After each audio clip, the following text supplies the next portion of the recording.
PPP అంటే ప్రైవేటీకరణ కాదు అని అనిత అంటుంది. మరి పీపీపీ అంటే ప్రైవేటీకరణ కాకపోతే రౌడీ షీట్లకు ఇచ్చే పెరోలా అని నేను అడుగుతున్నా. ఎందుకంటే పీపీపీ అంటే ప్రైవేటీకరణ అని అందరికీ తెలుసు. మరి ఈ పచ్చ నాయకులకి ఎందుకు తెలియట్లేదో నాకు చెప్పాల్సిన అవసరం ఉంది.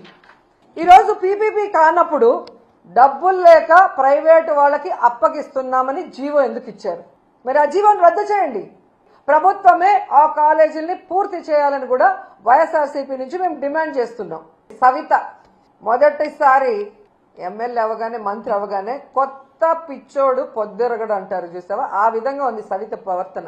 తనకు ఓట్లేసి గెలిపించిన ప్రజలకి ఈరోజు మెడికల్ కాలేజీని పూర్తి చేయాల్సిన బాధ్యత మంత్రికి లేదా? జిల్లాలో చంద్రబాబు నాయుడు కూడా చేయని ఆలోచన జగన్మోహన్ రెడ్డి గారు చేసి అక్కడ కాలేజీని నిర్మాణం స్టార్ట్ చేస్తే అది పూర్తి చేసుకోకుండా దాన్ని అమ్మకానికి కేబినెట్ లో పెడితే ఎలా సిగ్గు లేకుండా దానికి మద్దతు తెలిపావని సవితను అడుగుతున్నా నేను.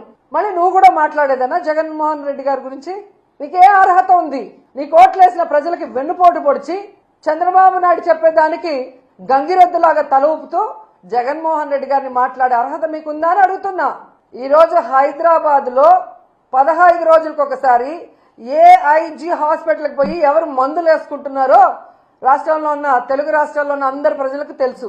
అబద్ధాలు కల్లార్పకుండా ఎలా చెప్పాలో అనే దానికి మందును కనిపెట్టి చంద్రబాబు నాయుడు మీ అందరికీ ఆ మందు ఇస్తున్నాడు కాబట్టే ఈరోజు మీ అందరూ కల్లార్పకుండా అబద్ధాలు చెప్తున్నారు తప్ప, ఈరోజు మీకు దమ్ముంటే నేను వస్తాను, రండి. రాజమండ్రి మెడికల్ కాలేజ్కి వస్తారా?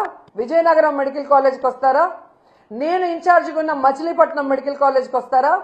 నంద్యాల మెడికల్ కాలేజ్కి వస్తారా? మీ పక్కనే ఉంది కదా, వైజాగ్లో ఉంటావు కదా, పాడేరు, ఆ మెడికల్ కాలేజ్కి వస్తావా?